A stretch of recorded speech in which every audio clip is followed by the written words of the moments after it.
하시고 둘러앉은 자들을 보시며 이르시되 내 어머니와 내 동생을 보라. 누구든지 하나님의 뜻대로 행하는 자가 내 형제요 자매요 어머니이시니라. 이것은 주님의 말씀입니다. 주 그리스도를 찬미합니다.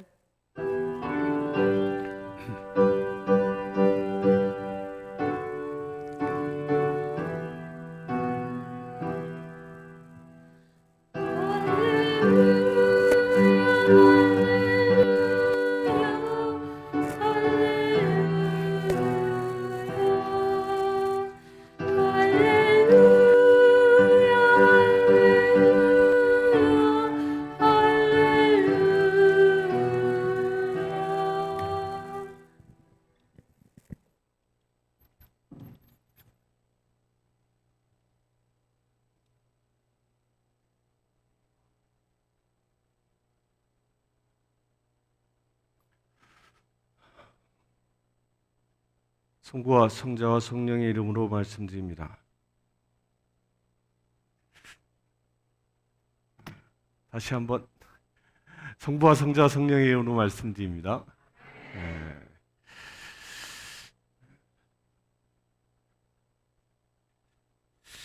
한국의 한 청년에게 여동생이 하나 있었습니다. 그런데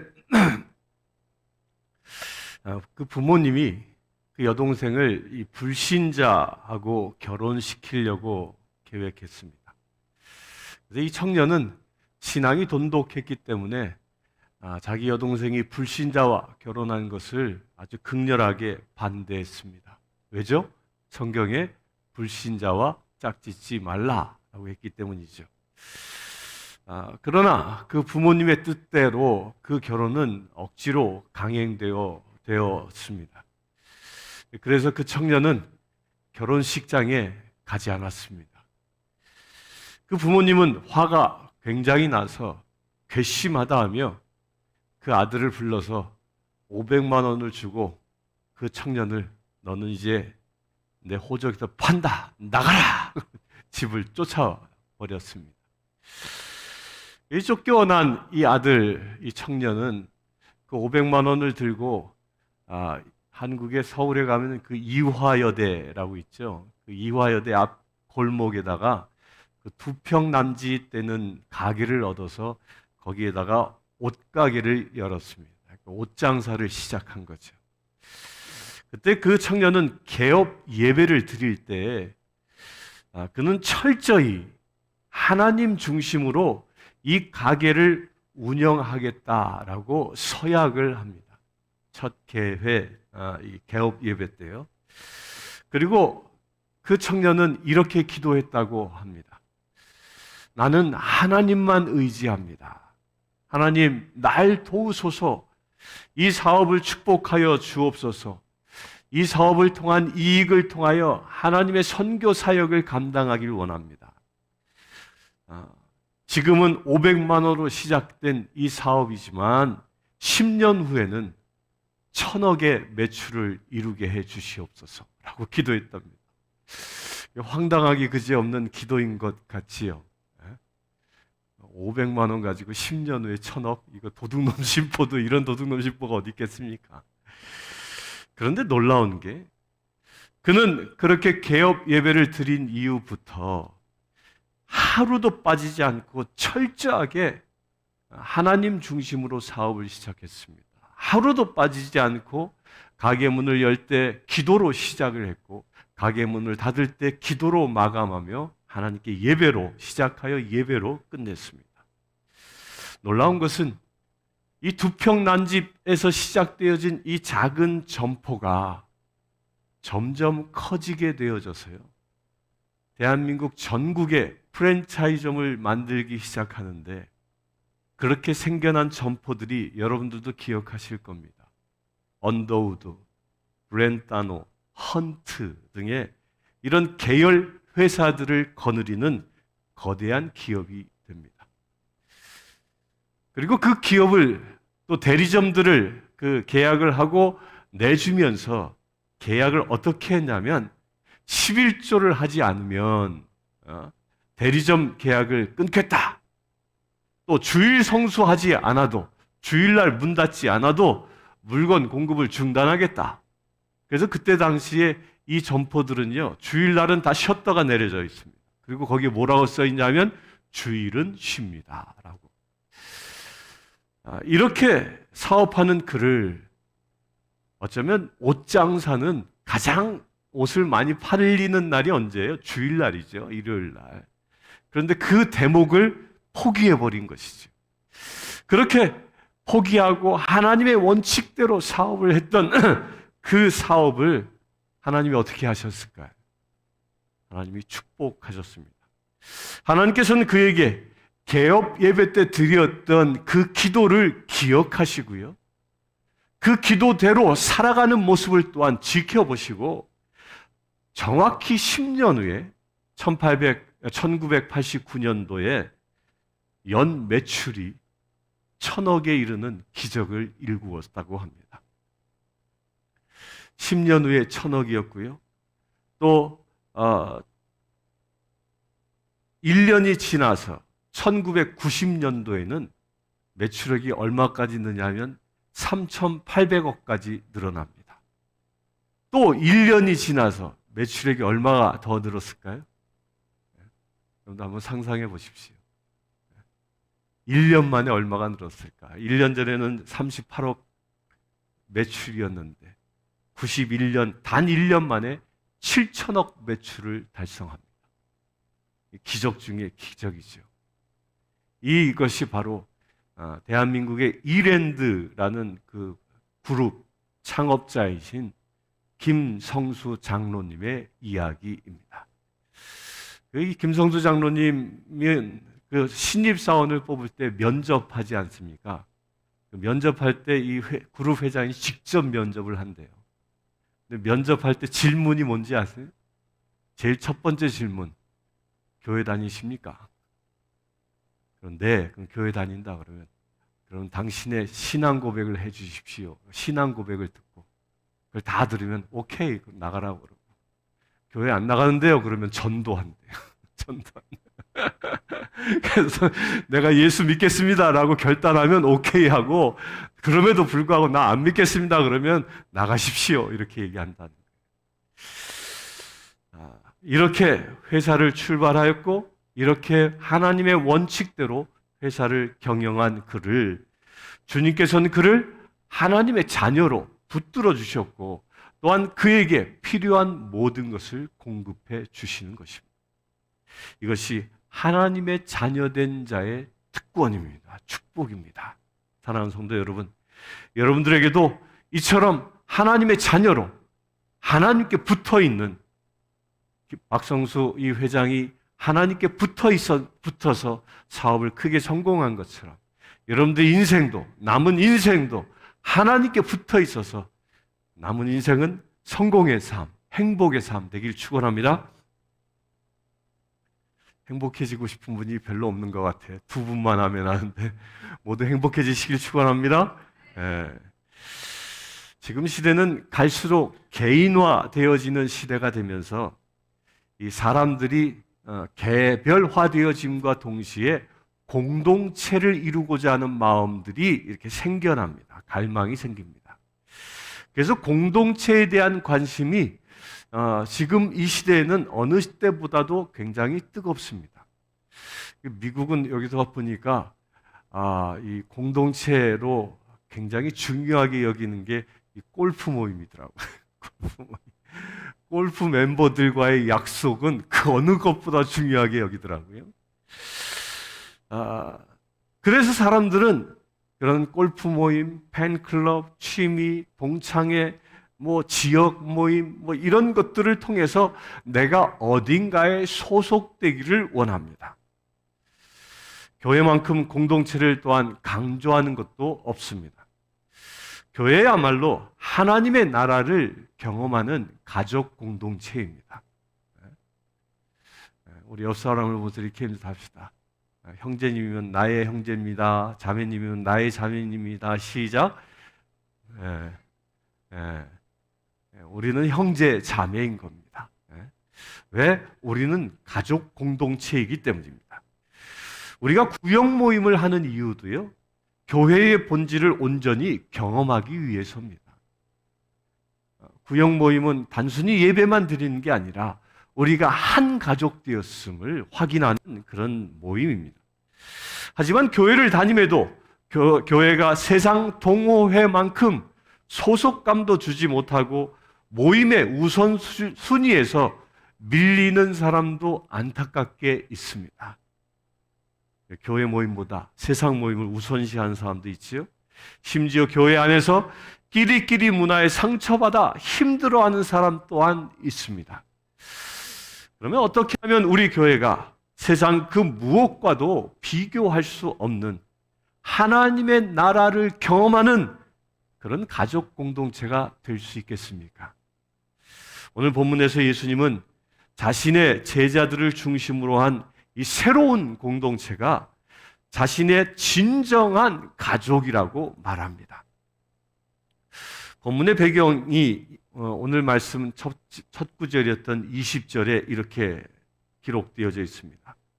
집에 들어가시니 무리가 다시 모임으로 식사할 겨를도 없는지라.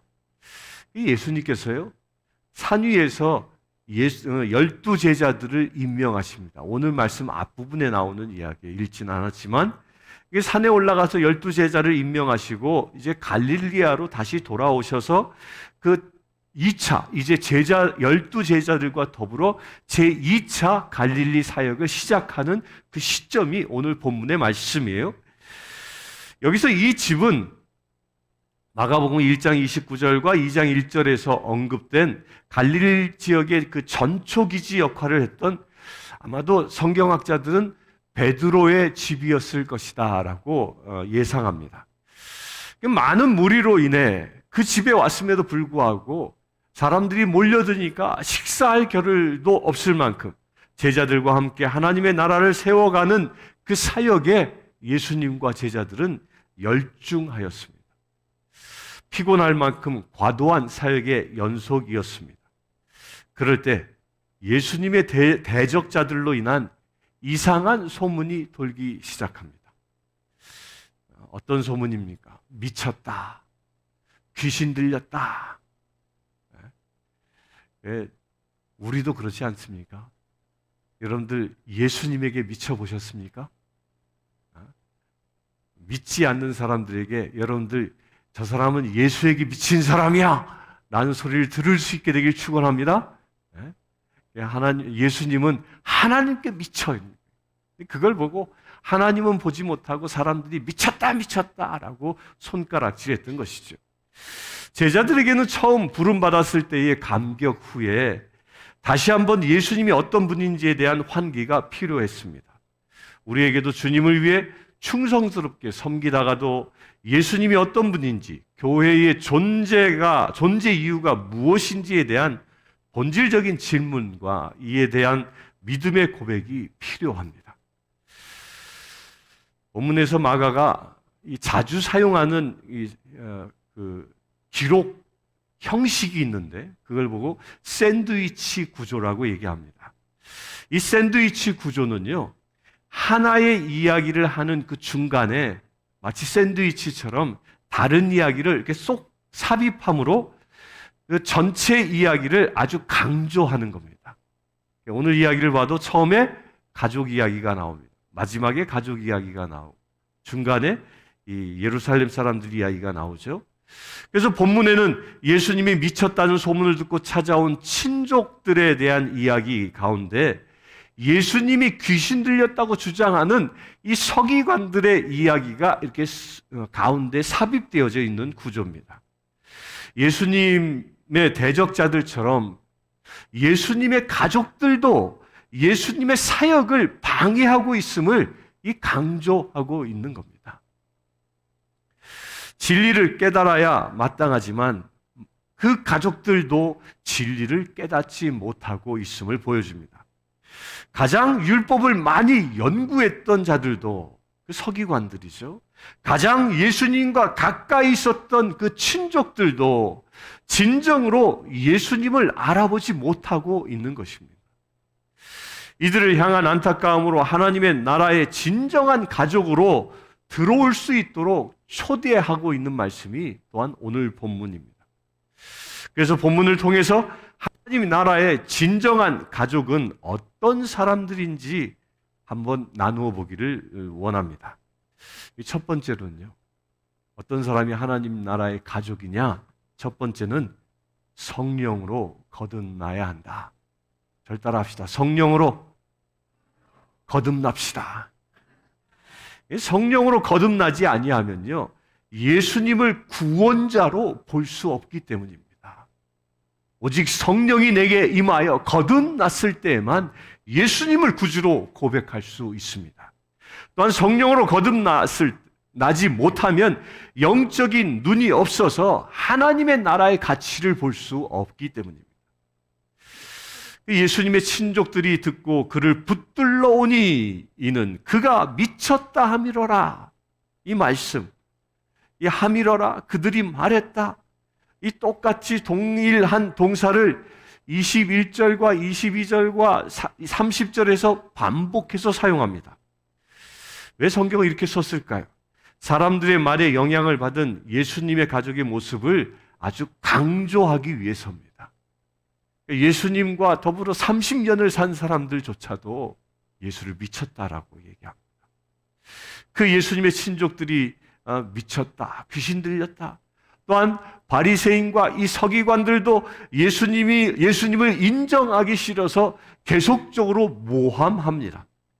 사마리아 사람이라, 또는 귀신 들린 사람이라, 사생하다, 먹기를 탐하고 포도주를 즐기는 사람이요 세리와 죄인의 친구로다 라고 하면서 예수님을 공격합니다.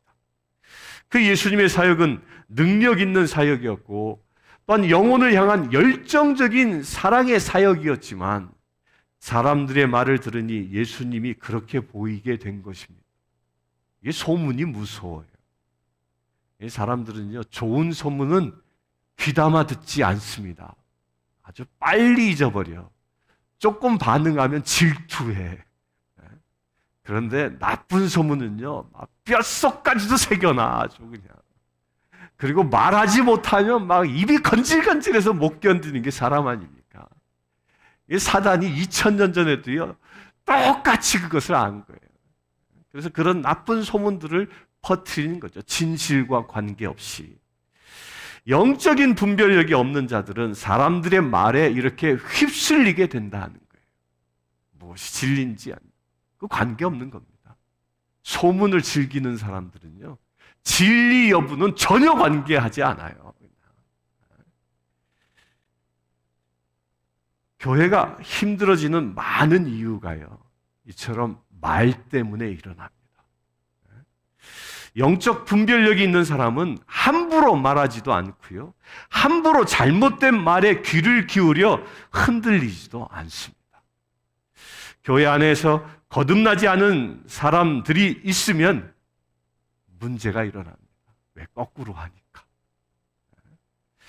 영적 분별력이 없어 예수님이 하시는 일의 의미와 가치를 알아보지 못하고 오히려 예수님의 사역을 방해하기 때문입니다. 예수님의 사역을 방해하는 표현으로 붙들러라는 말을 사용하고 있습니다. 그래서 붙들러, 이 말이 뭐예요? 다른 사람의 손을 붙잡을 때, 체포할 때, 강제로 끌고 가려 할 때, 자기 마음대로 끌고 가려고 할 때 쓰는 말이 붙든다라는 말이죠. 예수님의 친족들이 예수님을 자기 마음대로 끌고 가려고 했던 것입니다. 예수님에 의하여 인도함을 받는 게 아니라. 이게 우리 안에도 그런 모습이 있습니다. 예수를 내 마음대로 끌고 가려고 하는, 나의 가치, 나의 삶의 기준에 예수님을 맞추고 글로 끌고 가려고 하는 것. 그들은 예수님을 사랑하는 마음으로, 걱정하는 마음으로 찾아왔지만 실제는 잘못되어진 것이죠. 오히려 예수님의 사역을 멈추게 하려는, 예수님을 체포하려고 하는 그런 마음이었습니다. 더욱이 이들은 예수님을 미쳤다라고 여겼던 것입니다.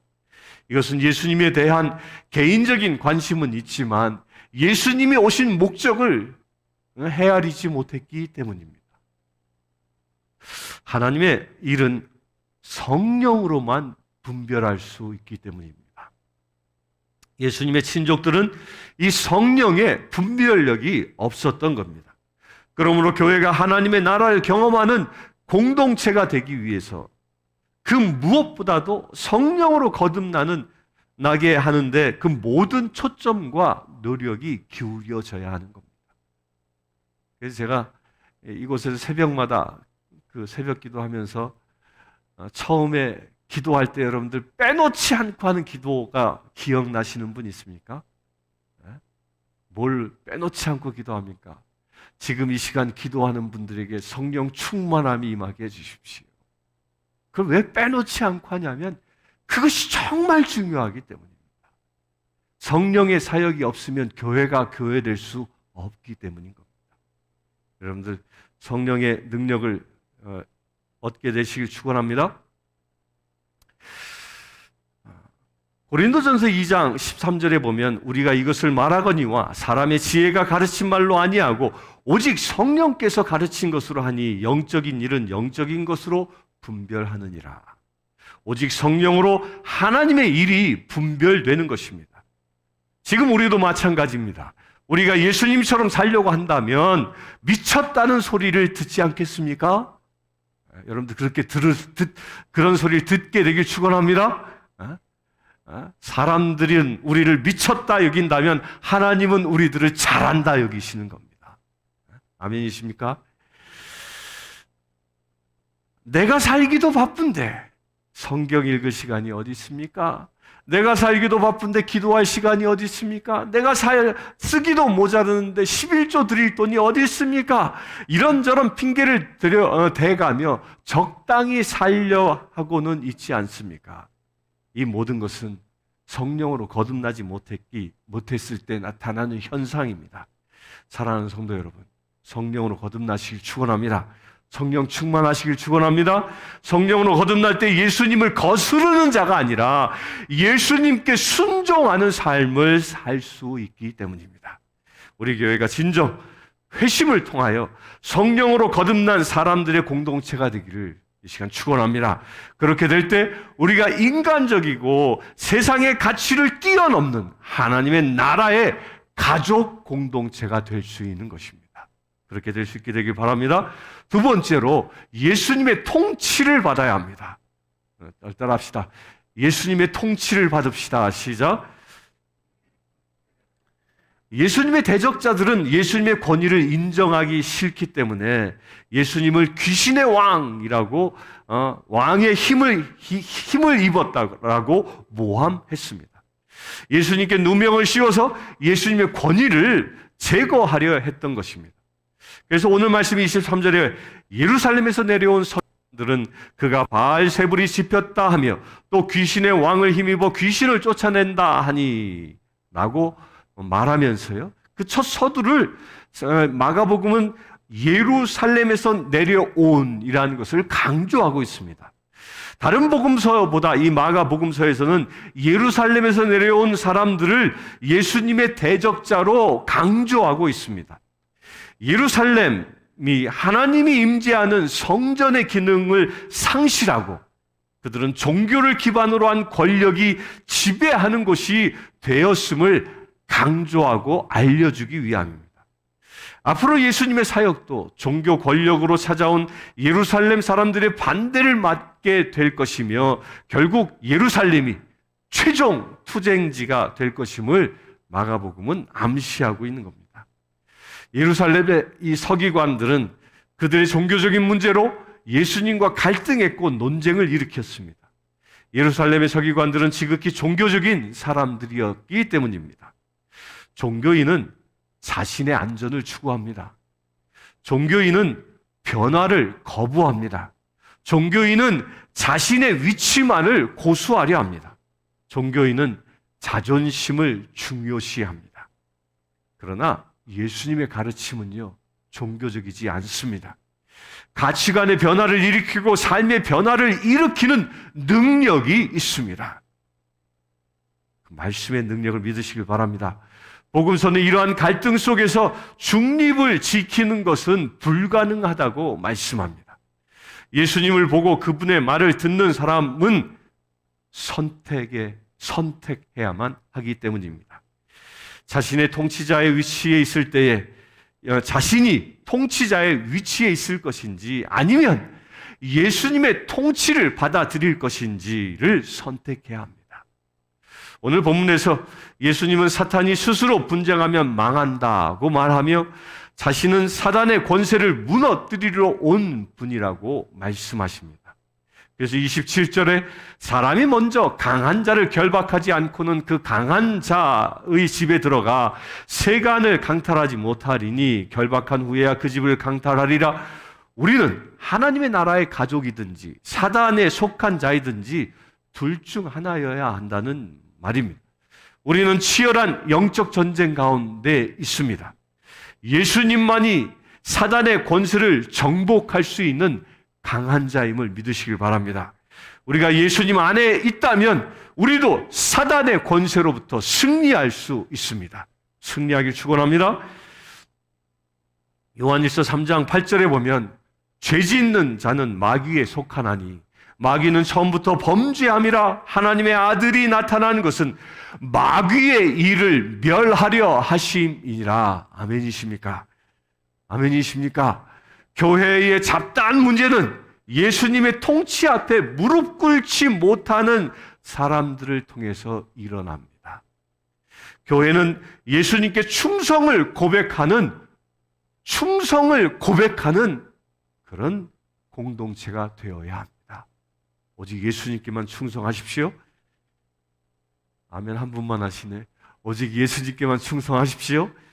인간의 욕망을 극복하면서 그리스도에게 복종하는 공동체가 되어야 하나님의 나라의 가족 공동체가 될 수 있습니다. 사랑하는 성도 여러분, 우리는 마귀에게 속한 자가 아니라 예수님에게 속한 자입니다. 그렇기 때문에 우리는 죄에서 승리할 수 있는 것입니다. 마귀의 일을 멸하시고 예수님의 말씀에 순종하시길 축원합니다. 세 번째로는요, 하나님의 뜻대로 행해야 합니다. 날 따라합시다. 하나님의 뜻대로 행합시다. 오늘 본문에서 예수님은 육신의 가족들이 찾아왔다는 말을 듣고 하나님의 뜻을 행하는 자가 나의 가족이라고 선포합니다. 오늘 본문 30절에 누구든지 하나님의 뜻을 행하는 자가 내 형제요 자매요 어머니이니라. 아멘이십니까? 아멘이십니까? 그래서 우리는 형제 자매인 겁니다. 이 말씀은 육신의 가족에 대한 책임을 무시하는 말씀이 아닙니다. 성경은 일관되게 가족을 돌보는 것의 중요성을 강조하고 있습니다. 예수님도 고르반이라고 말하며 가족에 대한 의무를 다하지 않는 자들을 책망하고 경고하고 계십니다. 오늘 예수님의 말씀은 육신의 가족도 중요하지만 혈연으로 맺어진 가족보다 더 중요한 것이 하나님 나라의 가족임을 말씀하고 있는 것입니다. 아멘이십니까? 여러분들 육신의 가족 가운데 예수를 믿지 않고 생을 끝내는 사람들은 하늘나라에서 만날 수 없습니다. 그러나 지금 여기에 앉아 계신 모두는 다 하늘나라에 가게 될 것이고 영원히 하나님 나라 안에서 한 가족 되어질 것입니다. 아멘이십니까? 그래서 교회 공동체가 중요한 것입니다. 이 세상에서의 가족 간의 사랑보다 더 큰 사랑은 찾을 수 없습니다. 하지만 우리는 가족의 사랑이라 하더라도 한계가 있음을 잘 알고 있습니다. 혈연 관계가 오히려 세상을 더 부패하도록 만들고 하나님의 공의를 무효하게 만드는 불법을 행하는 가족 공동체도 될 수 있습니다. 혈연 관계조차 상처받고 찢겨진 가정이 얼마나 많습니까? 교회 안에서도 관계가 중요하지만 그 관계는 늘 한계가 있을 수 있습니다. 인간의 정이 오히려 예수님의 사역을 방해할 수도 있습니다. 가장 가까운 사람들조차 예수님의 사역을 이해하지 못했음을 기억하시길 바랍니다. 그러므로 교회 공동체는 하나님의 뜻을 위해 모이는 공동체가 되어야 한다는 겁니다. 내 뜻이 아니라. 구역 모임에서 하나님의 말씀을 나누는 교제가 있어야지 친밀함만을 추구하면 그것은 하나님 나라의 건강한 교회 공동체가 될 수 없습니다. 로마서 12장 1절과 2절에 보면 그러므로 형제들아 내가 하나님의 모든 자비하심으로 너희를 권하노니 너희 몸을 하나님이 기뻐하시는 거룩한 산 제물로 드리라. 이는 너희가 드릴 영적 예배니라. 너희는 이 세대를 본받지 말고 오직 마음을 새롭게 함으로 변화를 받아 하나님의 선하고 기뻐하시고 온전하신 뜻이 무엇인지를 분별하도록 하라. 아멘이십니까? 교회는 무엇보다 하나님의 뜻을 분별하는 것에 초점을 맞추어야 합니다. 이것을 위해서 우리는 말씀을 묵상하고 말씀을 깨닫고 적용하고 나누는 그런 연습들이 일상에서 일어나야 하는 것입니다. 이렇게 개인적으로 하나님과 교제하며 하나님의 뜻을 분별하는 자가 될 때 우리는 삶에서 하나님께 영광 돌리는 삶의 예배가 회복되어질 것입니다. 삶의 예배가 회복되어질 때 공동체의 예배도 종교의식, 종교 행사가 아닌 하나님의 임재가 임하는 그런 예배가 될 것입니다. 여러분들 하나님의 임재를 이 시간 경험할 수 있게 되길 축원합니다. 우리 교회도 우리 구역 모임도 하나님의 뜻을 분별하고 행함으로 진정한 하나님의 나라의 가족 공동체가 되기를 소망합니다. 사랑하는 성도 여러분, 여러분들 가정에 하나님의 뜻이 이루어지기를 축원합니다. 여러분들 가정이 하나님의 나라 되기를 축원합니다. 사랑하는 성도 여러분, 작년 성도님들과 대화하다 보면 자녀 문제보다 더 큰 관심은 없는 것 같습니다. 다른 무엇보다도 신앙적인 부분이 부모님의 마음처럼 따라오지 않을 때 정말 속상해합니다. 그렇지요? 그러면서도 한편으로는 자녀를 이길 수 없다는 마음으로 더 이상 권면하지도 못하고 소가리만 합니다. 물론 가족들에게 복음을 전하고 신앙적인 영향력을 흘려보내는 것은 쉬운 것이 아니고 지혜롭게 해야 할 필요도 있습니다. 그럼에도 육신의 가족이 서로 안녕하고 잘 지내는 것에 머물며 하나님의 나라의 가족이 되지 못하고 있는데도 가만히 있어서는 안 된다는 겁니다. 육신의 가정은 그 시기가 끝날 때가 있습니다. 더 영원한 하나님의 나라의 가족으로 연결되어져야 합니다. 그렇게 되길 바랍니다. 하나님의 나라의 가족 구성원으로 서로 세워줄 수 있도록 우리에게 육신의 가족을 허락하셨음을 이 시간 믿게 되길 바랍니다. 어쩌면 육신의 가정이 해줄 수 있는 것이 무너져가고 있는 이 시대에 진정한 가족 공동체를 경험할 수 있는 그 유일한 대안이 교회인 것입니다. 그래서 저는 늘 이렇게 기도합니다.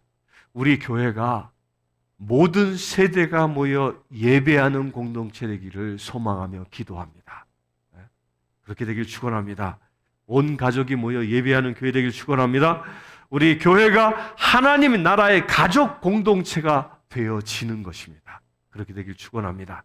그래 우리는 예수님처럼 예수님의 제자처럼 사람을 살리고 세상을 변화시키는 그런 공동체가 되기를 축원합니다. 교회가 하나님의 나라의 가족 공동체가 되기 위해서는 성령으로 거듭나야 합니다. 예수님의 통치를 받아야 합니다. 하나님의 뜻대로 행해야 합니다. 교회가 하나님의 나라의 가족 공동체가 되어진다면 인간적인 가치를 뛰어넘을 수 있을 것입니다.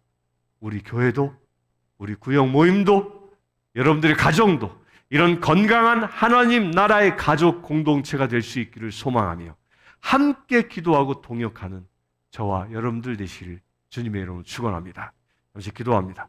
주 아버지 하나님, 죄인된 우리오나 주님께서 우리를 구원하시고 하나님의 아들, 딸 삼아주시고 우리를 당신의 가족 공동체로 세워주심을 감사합니다. 아버지 하나님, 이 시간 간구하건대 이 성신교회 가운데에 하나님을 아버지로 고백하는 믿음의 가족 공동체가 온전히 이루어지게 하여 주시옵소서. 모든 가족들이 모여 모든 세대가 모여 예배하는 거룩한 가족 공동체 되어지게 하여 주시옵소서. 그래 우리를 통하여 하나님의 나라가 이루어지는 놀라운 축복의 행보가 이루어지게 하여 주시옵소서. 우리 주 예수 그리스도의 이름으로 기도드리옵나이다. 아멘.